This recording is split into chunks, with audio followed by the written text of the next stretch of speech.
Ben Shapiro is their enforcer. Question Israel, and he comes for you. Tucker Carlson questioned it. Shapiro called him a super spreader. Candace Owens questioned it. He went to war on her. This week, JD Vance touched the Epstein intelligence story on Rogan. Shapiro was attacking him inside 48 hours. Then there's Charlie Kirk. What started my entire follow the money on Shapiro, and it's dark, in his final weeks, Kirk started questioning Israel. A pro-Israel billionaire named Robert Shillman, we've covered him before, reportedly pulled $2 million out of Turning Point to punish him. He routed it through a fund that erases his name, so the check can never be traced. That same Shillman built Ben Shapiro's career. In his own words, with a pen and a checkbook, I provide ammunition. And it isn't just Shillman.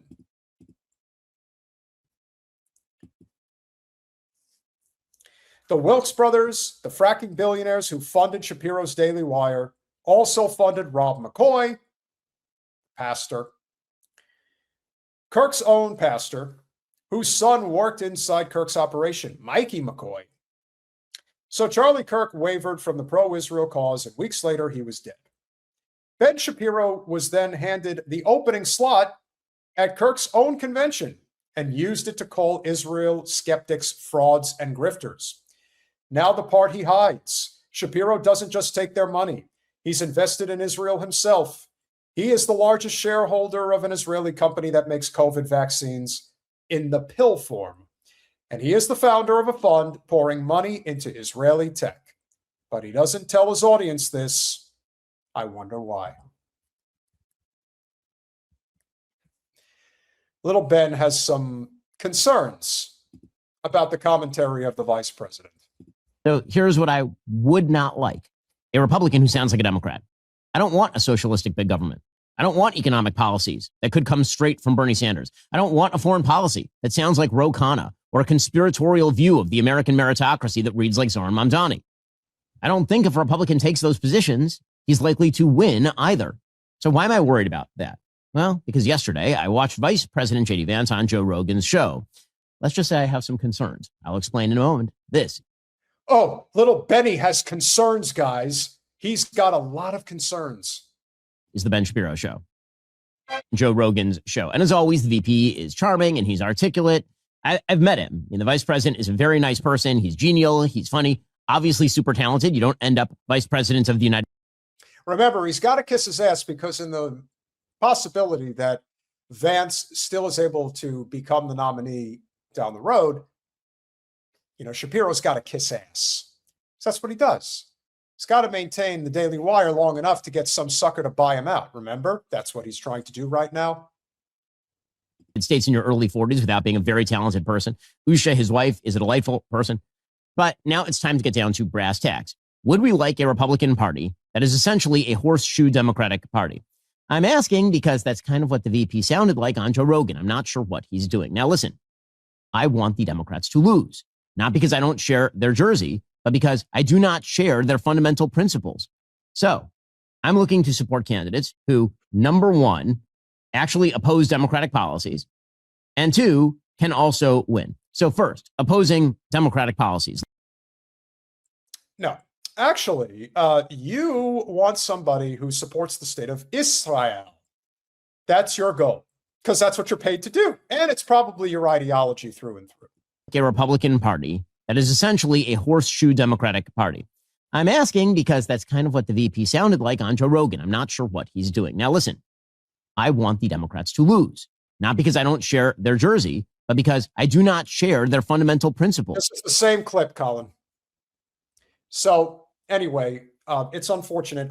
There was a lot more to this that I wanted to share because he really dug in on this.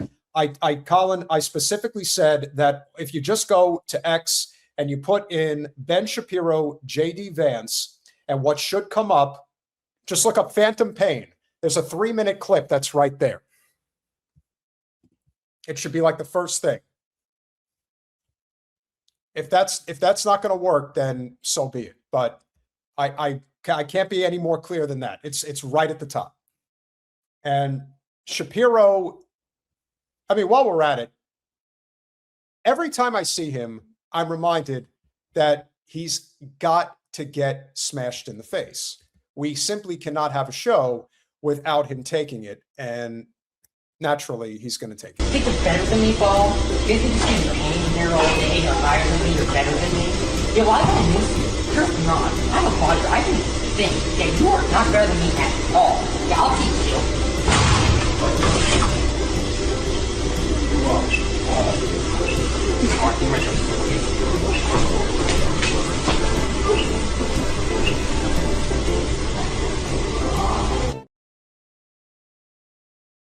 He's going to get it. Now, when he gets it, I don't know, but I am confident that he is going to get his comeuppance at some point. He has to. I mean, how could he not? I mean, this is a person who gleefully talks about blowing people up. He is 1,000% a foreign agent. He 1,000% prefers Israel to the United States. He has said so as much many times before. This isn't breaking news. He's made it very clear that his support is conditioned based on who will suck off Israel the hardest. Now, if you ask me, as one would guess, and I think this is it, credit to Jen, he's got some really small dick energy. Probably has a small dick on top of it. And he's just a rather big dick of a person. But that's him. And I gotta tell you, there's a reason I've been hard on Colin about getting this clip, because you all need to hear this shit. If you think you're pissed off at Ben Shapiro, you're not pissed off enough yet, but here it comes. So here's what I would not like: a Republican who sounds like a Democrat. I don't want a socialistic big government. I don't want economic policies that could come straight from Bernie Sanders. I don't want. Colin, I'm going to say it one more time, and I'm getting upset now. Let's be very clear. I just told you the name of the clip. I want you to look up. I cannot make this more clear. I want you to look up Phantom Pain. That is the name of the account. Phantom Pain, Ben Shapiro, JD Vance. That should be it.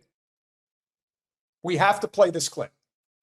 This is a very important part of the story. I cannot make, again, I would have taken care of this all on my own if it wasn't for a bad connection, guys. But unfortunately, there was a major storm where I am, and it knocked out, it basically, I'm working off of Wi-Fi right now. And if for whatever reason, I don't know why it works this way, it's very weird, but I cannot send clips. I can send messages, I can do it directly through the apps, but for whatever reason, text messaging can't be done.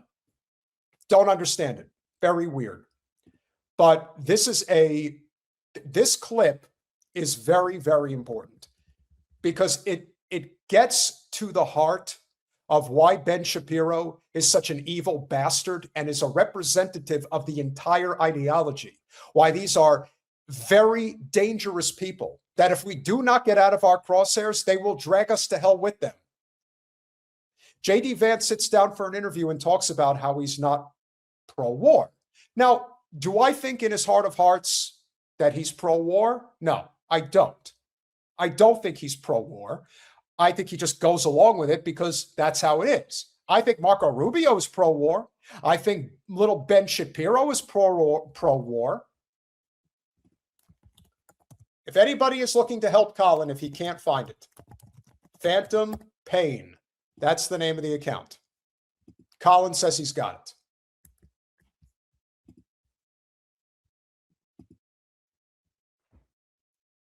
Yeah, there we go. Somebody figured it out.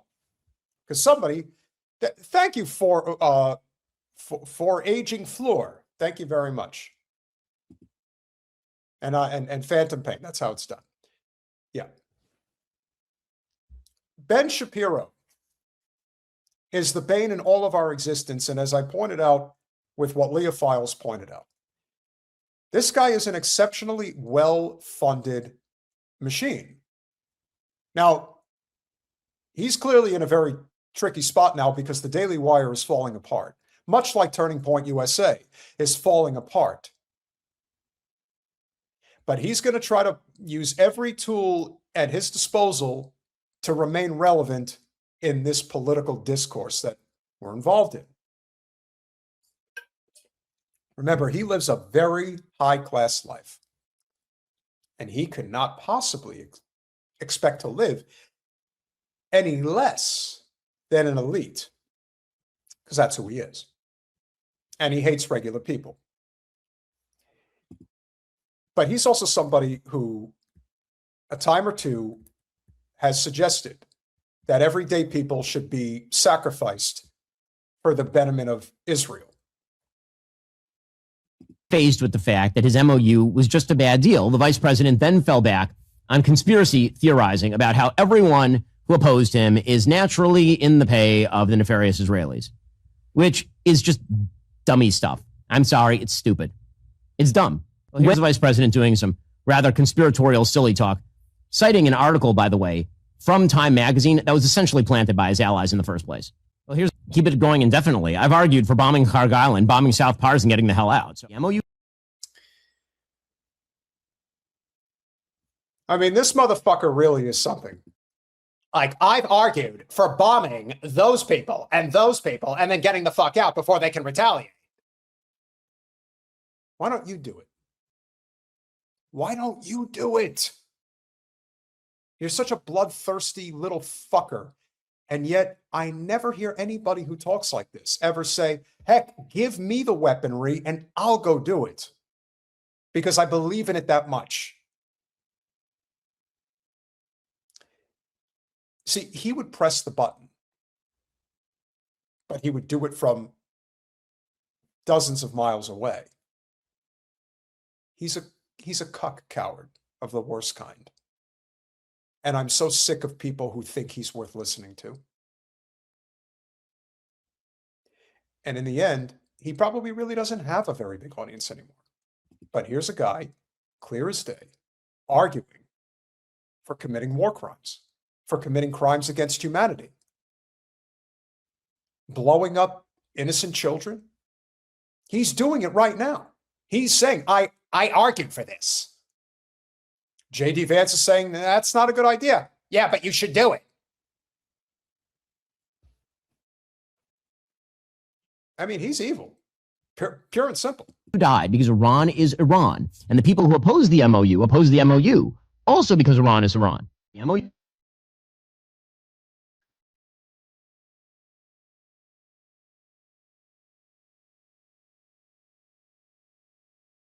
And when faced with the fact that his MOU was just a bad deal, the vice president then fell back on conspiracy theorizing about how everyone who opposed him is naturally in the pay of the nefarious Israelis, which is just dummy stuff. I'm sorry, it's stupid.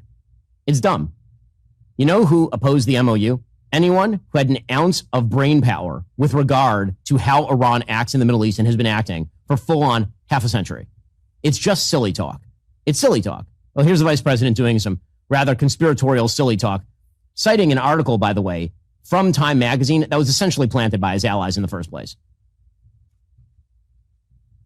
I definitely think you have seen this very discreet, extremely well-funded campaign to try to derail the negotiation and try to derail the deal. And, you know, there's this Time article that came out yesterday. A friend sent it to me. It's like worth reading because it lists a bunch of people who have quite literally been paid by a former Trump campaign person who was himself paid by certain elements within the Israeli government. And those people are attacking me viciously for quite literally trying to accomplish the negotiation objective that the president set for the country. So what is their position? Like, are they attacking you how? Oh, it's social media posts. It's, you know, they're leaking to reporters. They're attacking me obsessively, saying that we should not be negotiating with Iran. We should just keep the military campaign going indefinitely. Keep it going indefinitely. I've argued for bombing Cargill and bombing South Pars and getting the hell out. So, I mean, there's that. But again, this idea that everyone you don't like is in the pay of your opposition is just silly. That article. No, you see, everything that is in the opposition to the interests of the United States of America is being paid. You are being paid, and all your cohorts are being paid, and you're being paid a lot of money. There is a lot of money to go around because ostensibly our budget, our military budget, our defense budget has earmarked countless contracts for the likes of pro-Israel causes.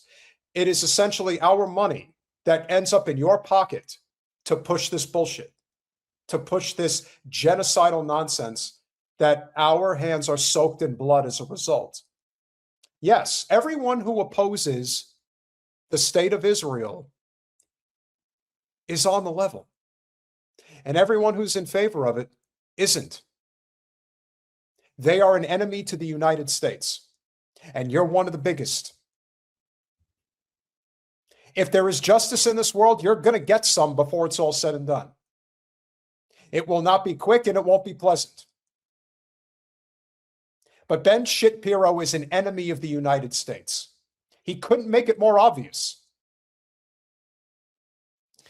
Let's say we carpet bomb Carg Island. You think they're just going to take it? You think there won't be retaliatory actions? You think there won't be devastating effects as a result? Let's say we bomb Carg Island. Maybe we never get to use the Strait of Hormuz ever again. And then we'll really be in an economic depression. There's a lot more than just crude oil that comes through that strait that we need. And as I've said before, and I will say it again, if we do not do away with the state of Israel in this country, we will be finished. Because the rest of the world is telling us that we're finished if we don't break away from them. And this fuckhead right here is doing everything in his capacity to make sure we go down with that ship. And remember, this is a class war. So if shit really gets bad, what do you think he's going to do? He's not going to stay here. He's going to jump ship and leave the country. He'll go to Israel or Argentina or Cyprus or Thailand or who the fuck knows where else. Because he has the ways and means to do it. The average person, fuck them. Fuck the goyim. Fuck the pores. Like he did going after Ian Carroll because he was a pizza delivery driver. Much like the way Jen feels about getting her hands on Laura Loomer, I feel the same way about little Ben. Completely. In Time magazine, by the way, doesn't even say that. It was planted by, quote, a senior U.S. official. Who could it be? I don't know. It's so mysterious. A senior U.S. official plants a piece in Time magazine about how there is some sort of paid operation against him. The only person who is named is Trump's former presidential campaign manager and digital guru, a guy named Brad Parscale. Brad Parscale is literally registered. I mean, this is not a hidden story. He registered under FARA. And he himself denied having been a part of any of this. And by the way, if he had paid anyone to actually go and make those posts, they too would have had to register under FARA. So again, this is just conspiratorial nonsense. The reality is that the MOU did not die because people in the United States were opposed to the MOU. The MOU died because Iran is Iran. And the people who oppose the MOU also because Iran is Iran. The hate of men will... I must say, this douchebag, there's a reason why we have a video that we punch him in the face. And I can't help it. Because if this is the closest I can get for the foreseeable future of being able to do it myself, now what the heck? Let's punch him one more time. Oh, yeah, I'll teach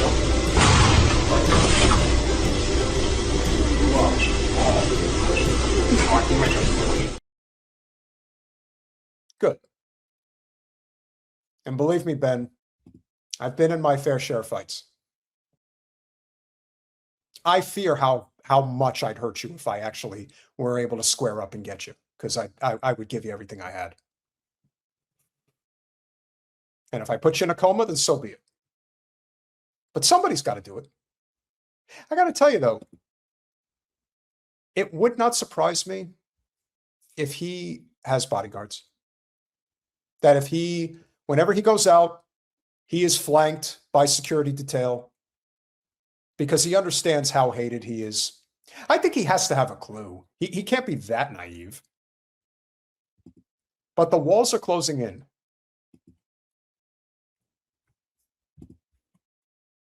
I really don't.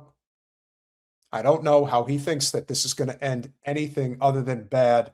And I do mean really bad. It will end badly, Ben. You're not walking away from this. And eventually you're going to have to figure out how you're going to get out of this, because this country ain't having it anymore.